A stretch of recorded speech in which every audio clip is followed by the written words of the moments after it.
Welcome back to Theology on Tap 2026 Week 2! Thank you very much. I saw many of you last week. Maybe you're new and weren't here last week. My name is Aaron Zimmerman. I am the rector of St. Alban's Episcopal Church, which if you're not an Episcopalian, that means I'm a pastor, the senior pastor of an organization that goes back a long, long time.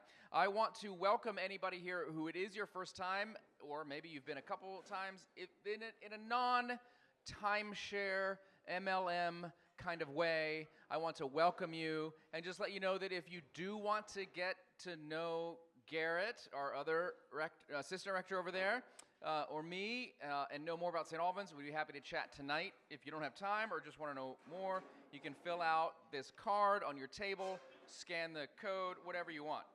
The other thing to let you know is that some of you have questions or will have questions as our speaker speaks. And we are going to ask you to write those questions down on an index card. It looks like Brad has already written a question. You don't even know what he's going to say. But you already know what your question is. All right. He's done some research, Chet, so watch out. All right, so you can write down your question or questions on this, and then towards the end of the talk, we'll go around and collect them, bring them up here, and then I will very quickly try to vet them as I read through them and weed out any of, who knows. So politics, everybody gets along. It's great. We're just going to have a harmonious time tonight because we're talking about politics and religion. What could go wrong? So I will tell you, every year we do this Theology on Tap series, and we pick an issue. We invite speakers to help us think through it as a Christian person, as a religious person, or as a non-religious person who's maybe interested in what religious people might think about this. Most non-religious people are non-religious for a reason and are still maybe interacting with the reasons they are non-religious. So there's lots of people here who might be interested in hearing about these things. So we did AI, we've done faith and science. This year, I decided to really just grab the live wire. And I took a deep breath and I swallowed hard. I said, Garrett, we're going to do politics and religion. Because if we can't talk about stuff that actually matters, that we're all thinking about, reading about, posting about, getting angry about, getting excited about, whatever, what's the point of anything if we can't actually talk about it? So we're here to do that. And as I said last week, and I'll say again, we will probably get it wrong. I mean, Wilhite got so many things wrong in his talk last week. But I said he could come back, so he's still drafting the apology letter, and we'll send that out. No, we're not going to get it perfectly, but we do want to not prevent that from having the conversation. So we had a historical theologian, a theological historian, Dr. David Wilhite last week. Tonight we'll have a former congressional representative and someone who's thought a lot about these things. Next week we'll have Dr. Alicia Kaufman, a historian of religion, historian of American religion in particular, and she'll be talking about kind of this country's relationship and how we've thought through that over the years from the beginning till now. And then we'll wrap it up with, let's see, who's on there? I was kind of...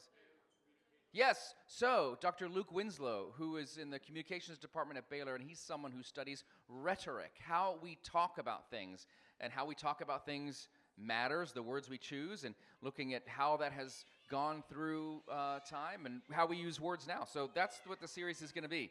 So if you, I think without further ado, I'm going to introduce our speaker. Chet Edwards served the U.S. Congress for 20 years, 1990s into the 2000s. He's from Corpus Christi. He is an Aggie, but still beloved, I think, in this community. But has been in Waco for a very long time. He has a special and real connection to St. Alban's Episcopal Church, which he will tell you about. And in addition to serving both in the state and national level, he also received the Anti-Defamation League's Religious Liberty Achievement Award, the Interfaith Alliance Foundation's Walter Cronkite Faith and Freedom Award, the Religious Freedom Award from the Associated Baptist Press, and an Emmy, a Grammy, an Oscar, and a Tony. So, religious freedom and an EGOT. So, with Chet Edwards, welcome to Theology on Tap.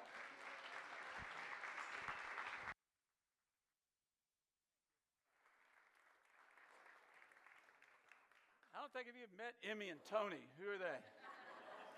Reverend Zimmerman, thank you so much for inviting me to be here and, my gosh, to be with all of you tonight. I hope the acoustics are okay in this room. For those of you in the back, if you can't hear me, raise your hand. If you're just tired of hearing me, raise both hands, and I'll get the message. If I could, I'd like to begin on a personal note. I'll start out by saying that I am a lifelong Methodist married to a Baptist preacher's daughter. But there's a reason why St. Albans will always have a very special place in my heart and our family history.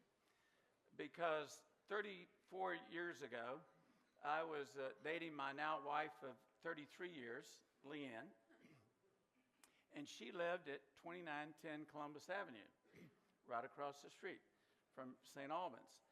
And at that time, the church doors were open at night, and she many times told me about how often she just meant so much to her to go into St. Albans, 8 or 9 or 10 at night, savor the quiet and pray and think about life.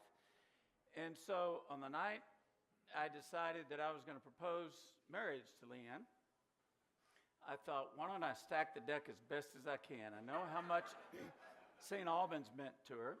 So before we went out to dinner, I snuck in, went to the 13th pew on the right-hand side facing the front of the church, because 13 is my lucky number, put a dozen red roses under the pew, and then we went out to dinner and came back and got in the driveway right across the street, and I said, why don't we just go over to St. Albans for a few minutes like you often do. We went over, I pulled out the roses, gave them to her, asked her to marry me, and thanks to that St. Albans environment, she said yes. So in my book, St. Albans is responsible for a marriage I've cherished for 33 years, 2 sons and 4 grandchildren, three of whom live across the street from St. Albans. So for that reason, it's very special for me to be with you. And I have such respect for the discussion issues you're talking about. And for me to just be a small part of that is a real honor for me. You know, in the 20 years in Congress, I was asked to vote on literally thousands of issues and had to look at hundreds and hundreds of issues every year. But as I look back on those 20 years, well, there are a lot of issues I think matter: health care, education, certainly war and peace. I think there was one issue that I felt was the single most important issue that I ever had to deal with, the responsibility to try to study. And that was the question of what is the proper relationship between government and religion?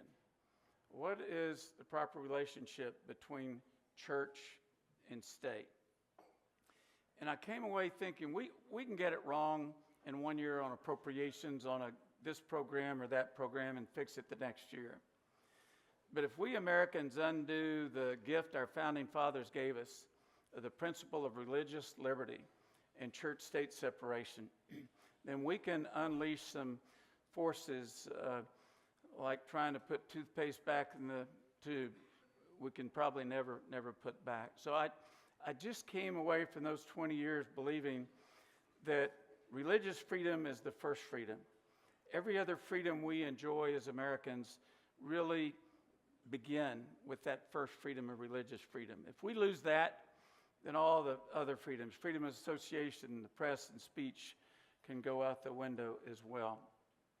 So that's why I salute you, and I'm so indebted to you for spending some time studying the issue of the relationship between faith and government and religion and politics. And let me tell you, you've already heard from Dr. Wilhite, and you're going to hear from a historian next week. I don't know how this Aggie got stuck in the middle of those two scholars.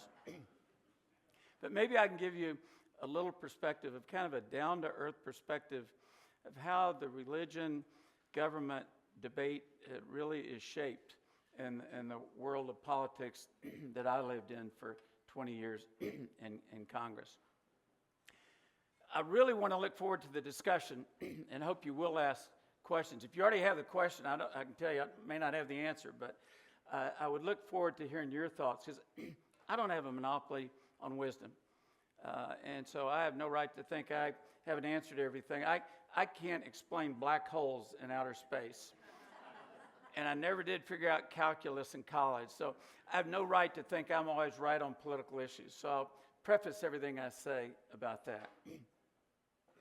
Having said that, I feel very, very strongly about the constitutional principle of church-state separation and think it's been one of the most important fundamental principles that has allowed our democracy to provide the greatest level of religious freedom and other freedoms that perhaps any other country in the world is ever enjoyed. And before we get into the discussion with all of us together, I'd like to just address three questions. First, what is the meaning of church-state separation? There's a lot of misunderstanding. A lot of people think church-state separation, that sounds like an attack on Christianity. And there's some who perpetuate that myth. But what's the meaning of church-state separation? Secondly, why did a Aggie with an economics degree get involved in the issue of the First Amendment and church-state separation in the Establishment Clause of the Constitution? And then thirdly, and most importantly, why do I think this issue of the role between government and religion, why is it so very, very important? On the question of the first question, the meaning, what's the meaning of church-state separation? We could spend a lifetime studying Supreme Court cases and precedents, and world history and American history, and you've already gotten some of that, and you'll get some more, which will be helpful. I would simplify it at the very core. To me, church-state separation doesn't mean taking people of faith out of government. It does and should mean keeping government out of our faith and out of our houses of worship. To me, church-state separation means it is wrong to use the power of government at any level, federal, state, or local, use the power, inherent power of government to force my religion on you or anyone's religion on anyone else. Let me go back to the first question. On the meaning of church-state relation, what it means, I'm amazed at how many people don't really understand that constitutional principle. I had a high school civics teacher, came to me at the time in the 90s. I was opposing helping lead the fight against the school prayer constitutional amendment. And she came up to me and said, "Congressman, I don't understand." She said, "Church-state separation, that's something that they practiced in communist Russia." And I said, in all due respect, I said, "No, ma'am. That's something our founding fathers put in the First Amendment to the Constitution of the United States." When we were debating the issue of the school prayer constitutional amendment, and by the way, they said at the time, "Well, you're trying to take prayer out of our schools." My quick answer to that was, from my own experience, as long as they're math tests, there will be prayer in school. Politicians cannot take prayer out of school as long as they're math tests. But I'll never forget, we were debating that school prayer amendment. Tom DeLay from Houston, who at the time was the Republican Majority Whip, stood up and said, "Church-state separation is a myth of 20th century Democrats." I was on the floor, I bit my lip, and then a few seconds later, our response to that was twofold. First of all, no, it wasn't a creation of 20th century liberals. It was a creation of James Madison, Thomas Jefferson, and our founding fathers, who chose to put the principle of church-state separation not just into the Constitution, not just into the Bill of Rights, not just into the First Amendment, but into the first 16 words of the First Amendment of our Bill of Rights. That is how important that principle of church-state separation was to our founding fathers. It was their gift to us in our democracy and our religious freedom. The second thing that we responded to Mr. DeLay about was the letter written that some of you are well aware of. Some of you might not be. But Thomas Jefferson wrote the Danbury Baptist in 1802 when he was president. They asked him, what this establishment clause, this church-state separation, what does this mean, this wall of separation that you've talked about? I think his words then were powerful, and they're just as powerful to me today. Gentlemen, believing with you that religion is a matter which lies solely between man and his God, that he owes account to none other for his faith or his worship, that the legitimate powers of government reach actions only and not opinions. I contemplate with sovereign reverence that act of the whole American people, which declared that their legislature should, quote, make no law respecting an establishment of religion or prohibiting the free exercise thereof. And these are Jefferson's words, thus building a wall of separation between church and state. It's just hard to believe that over 100 years after Jefferson wrote those words, the third-ranking leader in the U.S. House of Representatives could go on the floor and say church-state separation is just a 20th century concoction of liberal Democrats. The second question I'd raise is, why in the world would an Aggie with an economics degree want to get involved in an issue like this? I would give 100% of the credit for that, my involvement in this issue over my last 15 years in Congress, to Dr. Herb Reynolds when he was president of Baylor. I was mainly focused on military, veterans issues. We had 2 VA hospitals in our district, had Fort Hood, the largest Army installation in the country. That was the primary focus. I was not a lawyer or a constitutional expert, but one day at a luncheon at TSTC, I sat next to Dr. Reynolds, and he started talking about the Baptist tradition of commitment to church-state separation, and how the Baptist John Leland played an instrumental role in convincing James Madison to put the Establishment Clause protecting the church from the state in the First Amendment to the Constitution.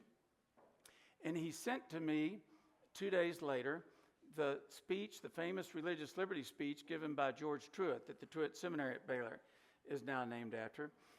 And when I read the Truett speech, this is the way it hit me, was that basically a God that can create our world and all of us who live in it would have certainly had the power to make us just an instrument of his will and a puppet to his will.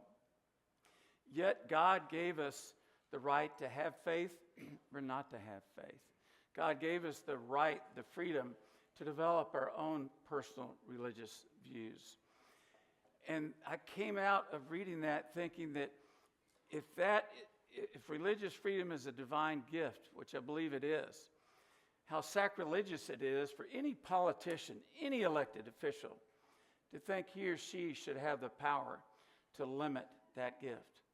And I was hooked from that day forward and was tutored by Dr. Reynolds and John Ball. Some of you may know, Baylor graduate who founded the Cisco Food Corporation, a multi-billionaire, but whose passion in life was defending the principle of church-state separation because he believed in his heart that it was the key to protecting religious freedom for all Americans. So that's how I got involved in the issue. And then the third and final question I'll address before we open this up for your ideas and your perspectives is, why do I believe this principle of church-state separation is so important, more important than any other issue I'd ever dealt with in Congress? I think primarily for what I said just a moment ago, that religion in the Constitution, in the Bill of Rights, it is the first freedom that is listed before freedom of the press, before freedom of association, before freedom of speech. It is the foundation of all other freedoms we have. Secondly, from my layman's view of human history, both in the United States and throughout the world, I think two things happen if you allow elected officials like me or anybody else to get their hands on to control religion and to influence faith and to marry church and state, two things happen. The first is politicians will step on the rights of religious minorities. And secondly, they will demean religion by using it as a means to their own political ends. On the issue, the first point, that if you allow the marriage of church and state, politicians, it's just human nature, they are going, well, first of all, they can count. They know to win, they have to win a majority of votes in their district or their state or their country. And so what are they going to do? To win re-election, they're going to try to appeal to the majority religion in their district, their state, or our country. An example of that is the Ten Commandments. The Ten Commandments law passed by the Texas legislature, the one that I was proud to have been a small part of helping defeat in the U.S. Congress in the 1990s. The Ten Commandments. You know, I won't question the motivations of some, but I have to believe from personal experience and talking to a lot of elected officials, there were a lot of people motivated to want to sell a message to their constituency that they're good Christians. So all of you good Christians in our state should vote for them for re-election. Just imagine, can you imagine if a group of Muslims were to go to the Texas legislature tomorrow, or to Governor Abbott, say, Governor Abbott, we saw that you passed a law requiring that the Ten Commandments be put on every schoolhouse wall from kindergarten to 12th grade, public schoolhouse wall, kindergarten to 12th grade in Texas. Now that you've done that, we want to take some of the beliefs of the Quran and put those next to the Ten Commandments. Is there anybody in this room that believes that Governor Abbott and the Texas legislature would write a new law saying, let's take the beliefs of the Quran and put them on the wall? The Supreme Court has ruled that Wiccans are a bona fide legal religion in America. Is there anybody in this room? We used to have a group of Wiccan members at the Fort Hood area that I got to know years ago. Anybody believe that tomorrow if a group of Wiccans went down to Austin and said, well, you got the Ten Commandments there in the classroom walls on tax-funded school walls, are you going to put some of our beliefs of Wiccans? You know what, I don't have to tell you what the answer to that would be.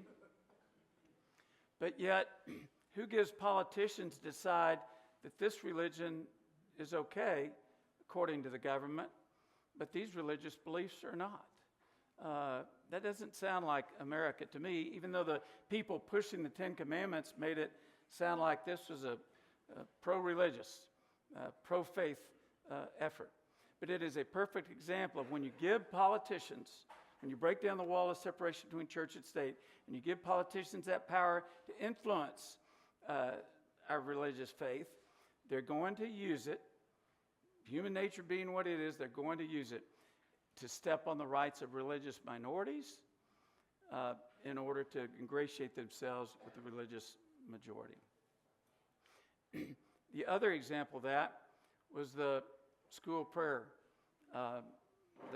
constitutional amendment that we voted on in Washington, D.C. in the 1990s, where I was part of a group that worked very, very hard to try to defeat that. You know, the people pushing that had a vision that they would be pushing their type of conservative prayers, conservative Christian prayers over the PA system in the third grade classrooms. And a gentleman, friend of mine, not a real friend, but a colleague from Mississippi, stood up and was talking about why we need to amend the Bill of Rights and change the First Amendment. And sadly, by the way, the author of that bill, Ernest Istook, was a Baylor graduate, even though Baylor had a long history of being a national voice in defense of church-state separation. But this Mississippi congressman stood up and kept on and on and on about how we need prayer in school. And I finally just had enough. And I stood up and I politely said, I just have to ask the gentleman a question. I said, I'm a bit surprised that the gentleman from Mississippi would support, in this bill, would support having wicked prayers in the public schools of Mississippi. And oh my gosh. He jumped back up to the podium and started tearing into me and said, how dare you suggest that, how wrong that is. Well, it begged my next question, which is, well, let me ask the gentleman, are you going to have a government committee deciding which prayers are okay and which prayers are not? I think that's what they do in authoritarian countries. Is that really what you want to do? But my point is, lesson after lesson, 10 Commandments, school prayer, some people may be well-intentioned in what they're doing, but the reality is you tear down the wall of separation, and we politicians are going to step on the rights of religious minorities. Maybe we don't even disrespect the rights of religious minorities, but we want to ingratiate ourselves to religious majorities to get reelected. The second horrible thing that happens if you break down the wall of separation between politicians and faith and church and state is that elected officials will use religion as a means to their own end. Let me give you an example. After our school prayer constitutional fight in the 1990s, I had re-election, as I did every 2 years, and a few months after that debate, I started seeing postcards coming in from friends that sent to me. The Christian Coalition sent out these cards that said, Chet Edwards' position on the school prayer amendment is un-American, and this is where they really dug it in, and even un-Texan. Now, my response was I never thought that not wanting to amend the Bill of Rights was un-American and un-Texan. I kind of had always thought the Bill of Rights was pro-American and even pro-Texan for that matter. But it is an example of where people use that issue as a means to try to defeat people who, voted against the school prayer constitutional amendment. Other examples of where politicians can use religion as a means to their own ends. The 10 Commandments debate in Washington that we defeated. I'm sorry they didn't defeat it in the Texas legislature. My favorite response was a friend of mine from Texas came up. He's gone now. He's passed away, so I can say this, but I won't use his name. He came up and he said, Chet, he said, I know your position in opposition to the 10 Commandments bill. I know it was the right thing to do, but I just couldn't tell people back home that I was against the 10 Commandments. And then he said, and by the way, I believe in 9 of them.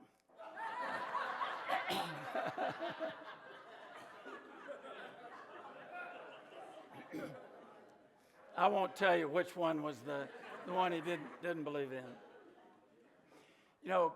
Of all people, Bill Clinton, after Democrats lost badly in 94, he and I were in a kitchen together somewhere in Virginia, I think.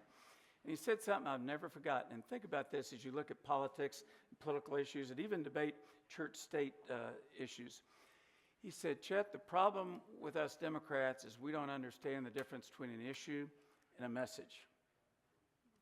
And in Washington, the Republicans knew they were going to lose the 10 Commandments and the school prayer vote. But that didn't really bother them because while these were constitutional issues in my book, they were a message. And on the school prayer, the message was, are you for prayer or are you against prayer? On 10 Commandments, are you for the 10 Commandments or are you against the 10 Commandments? So think about that as you're trying to understand the interaction between people of faith and debates on issues. You'll see an issue, but always think about what's the real message politicians, Democrat, Republican, liberal, moderate, conservative, whoever it is. Think what is the real message they're trying to get across. And on church-state issues, if you tear down the wall, the message is going to be, I'm going to use religion is a means. I'm religious. So you good, genuine people of faith, vote for me because I'm a genuine person of faith. And frankly, that's why, well, I've been a lifelong Methodist and was brought into public service because from my faith, I was taught that the commandment to love thy neighbor as thyself wasn't a commandment to have good feelings about your neighbor. It was a commandment to make a difference for your neighbor, to love them with action, that faith without works is dead. So faith was a very core part of why I went into politics in the first place. But I was very, very cautious in my 28 years in office of wearing religion on my sleeve because I felt if I started talking about that too much, I was demeaning religion and maybe crossing the line and using that to try to win some votes to get me back. Politicians demean religion if they're given the power to do so. Oklahoma. I don't know how many of you keep up with Oklahoma politics, but a year or two ago, they passed a vitally crucial law to prohibit Sharia law in the state of Oklahoma. Now, can you imagine, what do you think, if you were a betting person, what do you think the probabilities were that Oklahoma was going to be overtaken by Sharia law? But yet why did they pass it? Because that sent a real message to their majority Christian constituents that they weren't going to let the Muslim faith take over Oklahoma. And there wasn't a chance of a snowball in South Texas of Sharia law becoming a factor. So, and then the final point I'd say, and then open this up, an example of where breaking down the wall of separation really leads to dangerous, dangerous results. I'm not an expert on German history, but if you go back and look in the 1930s, and Friedrich Bonhoeffer was a respected Christian theologian, and he was part of a group of Christians that saw the rise of the Nazi ideology in Germany in the 30s. And then what really greatly terrified him was he saw the Nazis and Adolf Hitler starting to co-opt the German church. It was their form of Christian nationalism. And what the Nazis did was co-opt the German churches to the point that the church became basically an arm of the Nazi state. And Bonhoeffer opposed that passionately, as did a number of other Christian leaders in Germany. But for his views and his positions, Bonhoeffer was put in prison and executed in 1945, right before the end of the war. But by breaking down the wall of separation between church and state, Hitler and the Nazis saw how you could co-opt the churches. And they did co-opt the church. It became the Deutsch Christian church, basically. They co-opted the German churches, and those churches became part of a Nazi regime that, as you know, slaughtered 6 million Jews. That's the ultimate end that can happen. And I never predict anything close to that happening in the U.S. But it does make me want to ask the question about, shouldn't we be careful about pushing Christian nationalism? And to me, it's an oxymoron. Christian nationalism, to me, that demeans the true meaning and breadth and soul of the Christian faith. So, I know right now you're overwhelmed every day if you watch the news, conservative, moderate, liberal, whatever your party political affiliation is. So many issues out there, it's just hard to even keep up with everything. But that's why I'm always concerned the encroachments upon church-state separation can gradually happen without us even realizing it or thinking about it in the confusion of all these other issues. I salute you, and I thank you deeply for caring enough to focus on the issue of church-state relations and faith in the public square. And I'd finish by saying please, please don't interpret anything I said is in suggesting people of faith shouldn't be involved in politics. I think it was the Christian faith that fundamentally made our society a far better, far more just society through the civil rights movement. It was a Christian faith that was the heart and soul of the civil rights movement. And John Lewis was one of my dearest friends, and I will admire him till the day I go to my grave.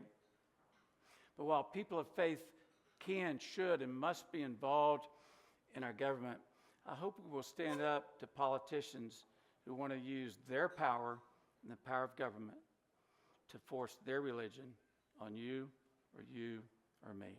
That's wrong.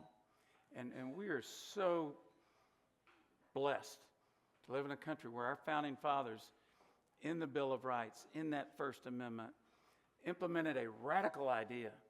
Church-state separation was not a European idea. It was a radical change from the tradition and history of Europe. It was a magnificent gift our founding fathers gave us to protect the divine gift of religious freedom. And I hope our generation of Americans and my grandchildren's generation will revere that gift of religious freedom and fight to defend it, even when some would try to define church-state separation as an attack on faith or faith in the public square. Thank y'all very much for giving me the chance to share those thoughts.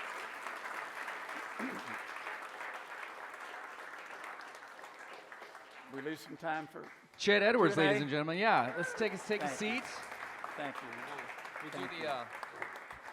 We'll have a fireside chat. Great. I think this looks like the bottom portion of Texas. That looks and like I always want to draw the rest of it. This looks like a wall of separation. That's to right. me. That's right. That's right. Keep it strong. So you began with the St. Alban story, and as you're writing your questions and our helpers are collecting those cards, I'll tell the St. Alban story, which is very much related to what you talked about with Dietrich Bonhoeffer in World War II. So if you've been in St. Albans, you've seen our stained glass windows. Yes. And they were a radical choice at the time by some of the founding families of St. Albans. And the, in those days it was either sort of mosaics that looked like they could have been on the Starship Enterprise, sort of just colored glass, swirling around. Or it was sort of like, let's try to do Tiffany windows, but we've lost the skill to do it. And at St. Albans, somehow they found, through a Dallas religious art dealer who had a connection, a man named Ernst Janssen Wilhelm, who was a German artist who made stained glass windows. And they chose him, and those are the windows that are at St. Albans. But his life story is fascinating in that he was a Roman Catholic, he was a Christian artist, and he made windows and woodcuts and all kinds of things. But he was drafted by the German army in World War II. And he was in the press corps, Soviet front, crushed him. He was not a believer in that cause, but he was conscripted into that service. And so he came home crushed, broken, and he devoted the rest of his life to doing more work for the glory of God, and in a very real sense to erase the destruction that was wreaked on Europe.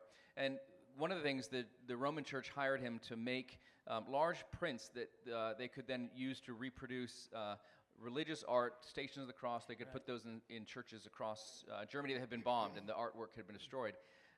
But he also was commissioned to paint frescoes in a Roman Catholic church in Germany. And he painted one at the top of a column in a little triangular space. He painted one that showed, it's the only image of Adolf Hitler in a church in the world. Wow. And it shows him holding a church that is going up in flames while the devil is sucking him down to hell. Wow. Wow. And there are 6 churches in the United States that have the windows of this artist, Ernst Janssen Wilhelm, and we're the only Episcopal church that does. But every time I see that, I think about a man and the intersection of politics and religion and war and peace and all that. And here's this man who made these windows who had a very strong view that those two things, that the state and religion should not be mixed because it's disastrous for everybody involved. So on that note, on that sort of stark note, let's take some questions from the audience. Oh, Chet for president. You've already got somebody who's endorsed you.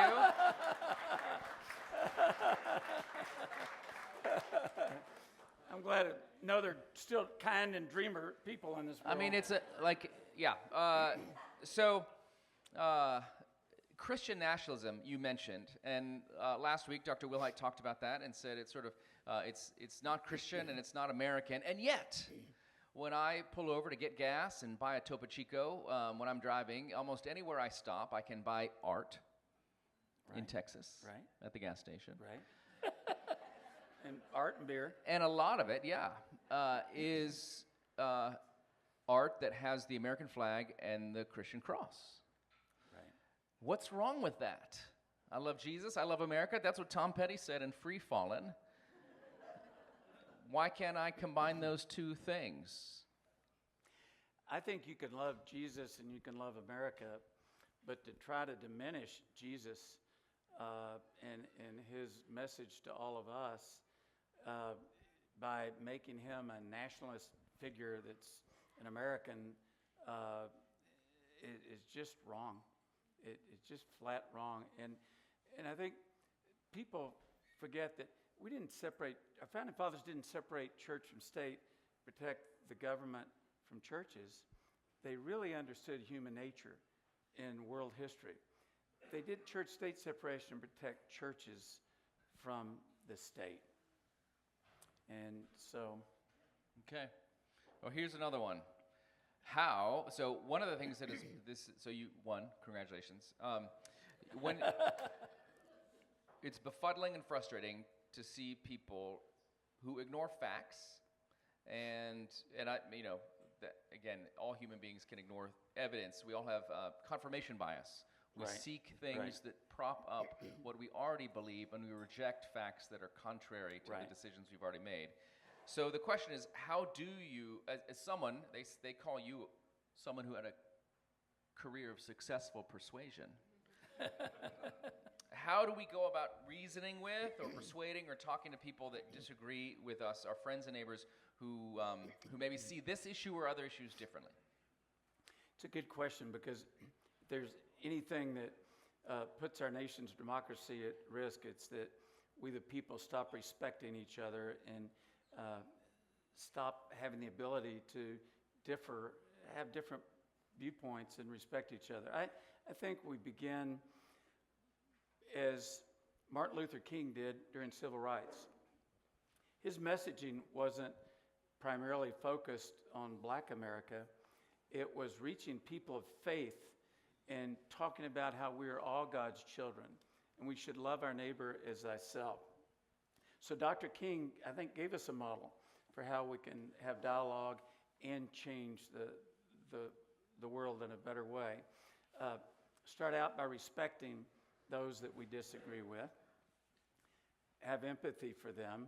And then as you shape your arguments, don't try to beat them. Don't try to push them in a corner. Don't try to embarrass them.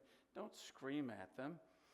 Dr. King knew that nonviolence was ultimately the way to convince conservative white Americans of faith that civil rights for all was a good thing. So I think starting out with respect and shaping your message so that it'll appeal to the person you're trying to convince is a good way to do it. Whether we're talking to our teenagers at home or whether we're talking to someone who has a different political viewpoint. And then also, I think we have to begin, and this is consistent with your faith and mine, we have to have a sense of humility. Don't sound like we have an answer to all the world's questions. Like I said, I don't have a monopoly on wisdom.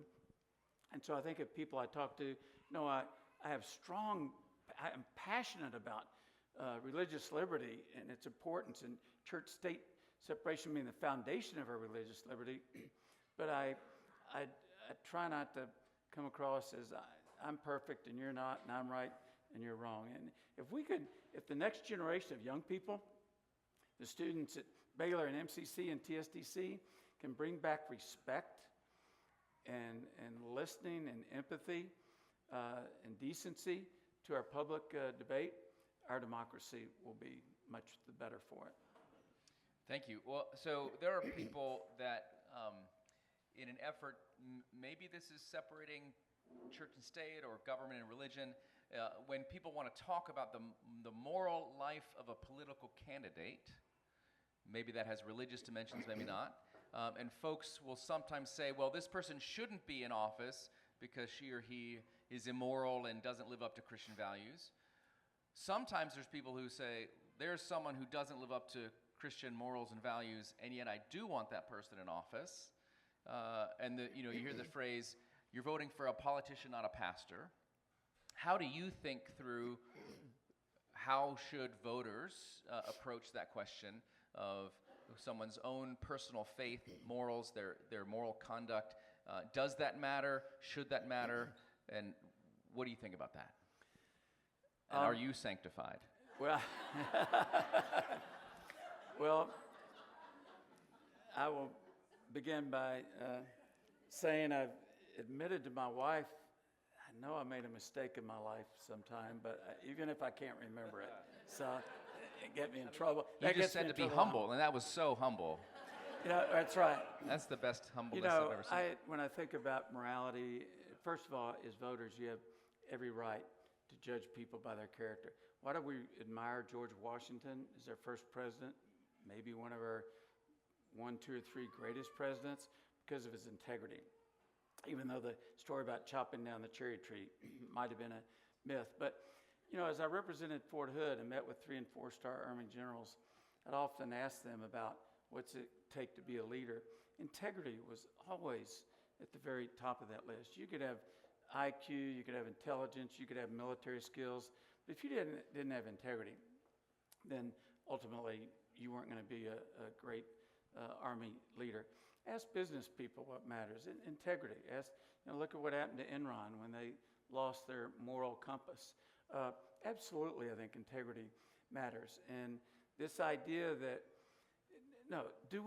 is every person ever in office imperfect? Yes. And I probably didn't explain my imperfections very well a minute ago. But everyone who serves in office is imperfect. We're all sinners. We're all imperfect. We know that. But I don't think that's an excuse for saying, I can lie, I can belittle people, I can be disrespectful to others, I can be divisive, I can use religion as a means to my own political ends.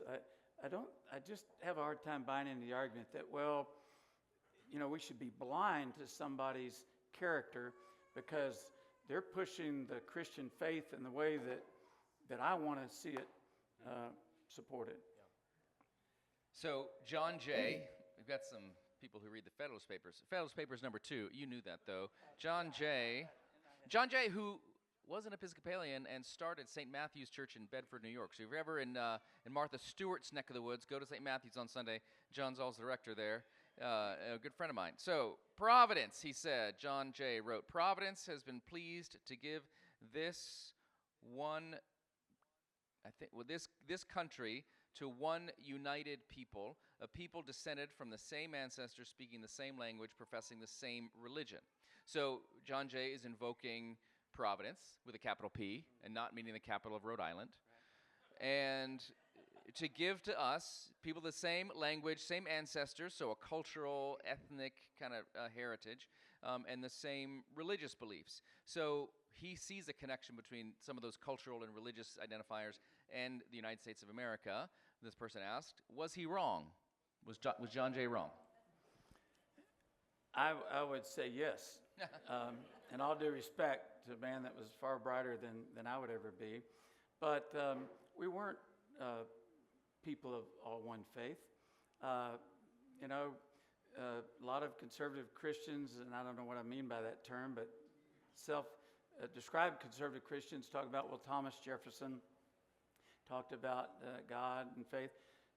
As many of you know, Thomas Jefferson wrote his own New Testament, where he got rid of the miracles. And he was maybe a deist more than he was a traditional Christian. There were people of different faiths, so I don't buy the idea that what makes America great is that we're all white or we all have an agreement on a religious faith. I see our diversity as a strength as long as we can respect the fact we don't have a monopoly on wisdom, and we should love and respect our neighbors. And that commandment about loving thy neighbor as thyself, I didn't see any qualifiers on that, that they have to be the same skin color, they have to believe as I do. So John Jay got more right than I ever could in my lifetime, but on that one, I think he was a little off the mark. And the Roman Catholic Spaniards down in Florida were like, no estamos de acuerdo. We don't agree. Good point. It's a complicated Let history. me say, Reverend, you mentioned Episcopalians. Let me shout out to the bishops that since 1954, the IRS law has not allowed houses of worship from the pulpit to endorse a political candidate. The Trump administration has just overturned that. And I will tell you, if I were an atheist and my mission in life was to undermine cohesion and the power and the unity of houses of worship throughout America, I couldn't think of a better idea than to have every house of worship from every faith, every election season, had to make two decisions. Number one, is our congregation going to endorse or not endorse? So after you divided up the congregation on that fight, you then have the second fight. Well, now that we've decided to endorse, who are we going to endorse? To me, making houses of worship and pastors and reverends a pawn in our political landscape is just flat wrong, and will do as much as anything I could imagine to undermine the soul and the mission of our houses of worship. And I hope other faiths will follow the lead of Episcopal bishops who said, don't do that. Stay away from that. I mean, I just endorsed you for president, so I don't... You know, but this is not a pulpit. So yeah, that's right. We're good. That's you're allowed to do. The thing that's interesting is that when states choose to establish a state religion, and of course the Church of England is the state religion, right. The monarch of England is the governor of the Church of England, and when that happens, it actually does not end up with thriving churches. And that's never worked. And the only time it does work is because the state has the power, then says you have to go to church. If you don't, we'll put you, like it's a crime to not go. And that is not real faith, in my opinion. I know this is your talk, but I'm getting I'll vote for you for president. All right. And he'd be a good one. What you just said, though, reminded me of two lessons I learned in the mid-'90s, the National Prayer Breakfast. You had people talking about church-state separation, but this was not an official government event, a voluntary National Prayer Breakfast, and people from all over the world came. President Bush, 43, my constituent, our neighbor, was the new president. And he was pushing this idea of charitable choice. Instead of the government giving money for food banks or other programs to separate entities related to churches, the government could give money directly to St. Albans, directly to the First Baptist Church. And there was a gentleman from Norway or Denmark sitting next to me. I think he was an assistant ambassador. And he didn't know about my passion for church-state separation. And he leaned over and said, Congressman, you guys be careful. If you start marrying the church and the state, you're going to be like our country, where our people have determined now that after all these years of church and state being married, that the church is just a vehicle for the state, and only 3% of our population attend church on the Sabbath. The second thing I learned was Senator Sam Nunn was retiring from Georgia, and I have deep respect for him. And he made a speech at that prayer breakfast, and he said, as I leave office after 2 decades, the single most difficult question I ever had to ask myself and try to answer, what sins, according to my faith, do I have the right to turn into a crime using the power of government? And think about that tonight and the days ahead. If you were in office, what sins, according to your faith, should you have the right to turn into a crime using your political power as an elected official? And I just thought it was a profound question. And it doesn't mean we ignore our faith. There are some common murder is wrong, regardless of what your faith is. But I think a lot of people, I diverge from a lot of people who, they're genuine and they have a strong faith, but they want to use the power of government to force their faith on you and me. And I think our founding fathers thought that was wrong, and I think it's wrong. Yeah, and you see that. I always, when people want to put the Ten Commandments up in schools, I always want to mention the fact that St. Paul says that Jesus Christ is the end of the law, but maybe they haven't gotten to that part of the book yet. But the other thing, too, is people think the Ten Commandments are things that you can do, and some of them you can do or not do. You cannot commit adultery. You cannot steal. But you should have no other gods but me. How do you legislate that? Right. That's kind of a heart issue. And I think about sins like anger and pride. Right. We don't choose to legislate. But so, yeah, interesting question. A common response to a strict church-state separation view is that keeping religion out of public life sort of leads you to a government bias towards kind of more secular ideology. The fact that you're not enforcing Christianity or some other religion is going to give room for the NPR listeners, to just dominate, everything. Thus, religious ideas should be given equal treatment in schools or other places to kind of balance out. What's your response to that? I'm saying that God doesn't need government's help to allow faith to flourish. And I can't understand principled conservatives who believe in limited government, many of whom don't trust the government to provide health care or education to their kids. They don't really trust government to do anything, but yet they want the government to get involved in influencing our children's religion? Give me a break. That is so inconsistent. And I just think nobody said it better than Jefferson when he said, religion is a matter which lies solely between man and his God, and that he owes account to none other for his faith or his worship. Government is secular. That doesn't mean having a secular government doesn't mean we have less faith in America. Our 200-year history has proven having a secular government has allowed faith and religious freedom to flourish in our great society. And, you look at the other big revolution after ours was the French Revolution, which was more like almost like you're not allowed to be religious. Right. I think again, it is to me the American miracle is to not pick a winner or a loser in the religious debate. Sort of the free market of in our economic system, free market of ideas and of religious beliefs, and it's led to more flourishing. Right. The most religious kind of church-going, 98% of Americans believe in God, which, no other country, go to the Vatican. They don't even, there's not even that much belief there because it's a state. Like they go to the United, so, okay. We're really solving all the problems. So we've talked about the state not messing with the church. We've also talked about this issue of whether you endorse politics and politicians from the pulpit. But there have been a number of questions. How should a Christian pastor, leader speak from the pulpit about issues that we could broadly call political? I've heard you are so good. I'm not going to give you advice on how to say things from the pulpit.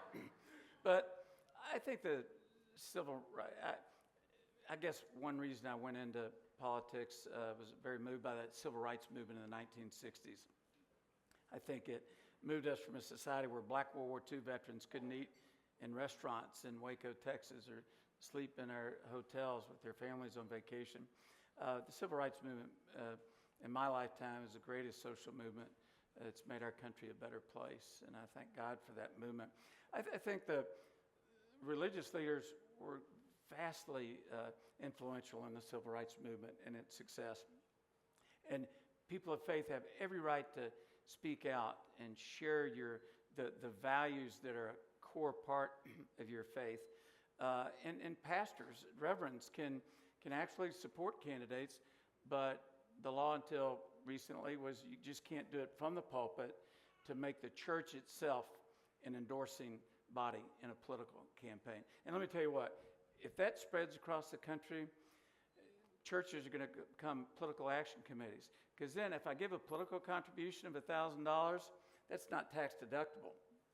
But if I give to the ABC church and they then give them $1,000 and they spend $900 of that on candidate Jones or Smith, that's tax deductible. This, if allowed to continue, that could create a trend where you really demean the very soul of what our faith and what our churches are all about. So church state, we cannot let those perpetuating a myth that church state separation means you have to keep your values and your faith out of the public square, and you can't share your faith. You can't use your faith values to try to influence legislation. But I just don't think we should use government to force our personal sectarian view on a specific issue on somebody that believes differently. You forgot, though, that it could be very lucrative for me. I'm just saying. Okay, our last question is the moment of silence that's included in Texas high school morning. And I had this grow up in North Carolina. It was like, what are we doing? Is this mindfulness? What's happening? Is the moment of silence that's included in Texas high school morning announcements a reasonable compromise? I'd have to look at the debate and what the real motivations were. I think a moment of silence is better than what happened when I was in the third grade in Wilson Elementary in Corpus Christi. And every morning, the prayer would come over the PA system. And that's a government employee writing a prayer to recite to 10-year-olds in the third grade, a captive audience. And by the way, I'll never forget, years later when I was in Congress, I had a friend that I didn't know that well, but he was Jewish in our predominantly Christian white elementary school in Corpus. He came up to me and he said, Chet, I know you've gotten involved in this church-state issue. He said, you would never have had any idea how, as a Jew, how belittled I felt and excluded every day when I went to school, and the first thing that happened in my classroom was I had to listen to the prayer that ended with, in Jesus Christ's name, we pray. That I'll never forget, the hurt. You could just see the hurt, 50 years later after he'd gone through that experience. And so, perhaps a moment of silence, if it's not specifically, you're mandated to pray, that doesn't bother me as much, but I know what they wanted to do. They wanted to kind of force kids to have to pray, and some of them wanted to encourage them to pray their prayer, not somebody else's prayer. But I just hope we'll be careful in any legislation that pushes your religion, your faith, or mine on anyone, but especially upon our children. Especially upon our children. And by the way, I didn't get into private school vouchers. That was pushed by there was another question. But I value my job and your life, and so... It's the laws that take advantage of private school vouchers. But my concern is that was pushed by some billionaire, conservative, evangelical Christians that had the view of creating a massive number of conservative Christian schools all across Texas, funded by your tax dollars and mine. They'll have no accountability, will not have to take handicapped children, will not have to take kids of different races, will not have to take, again, those with disabilities. I'm concerned about that. But my ultimate concern is if you get government dollars, beware. Because ultimately, government has to be accountable to the taxpayers for how those dollars are spent.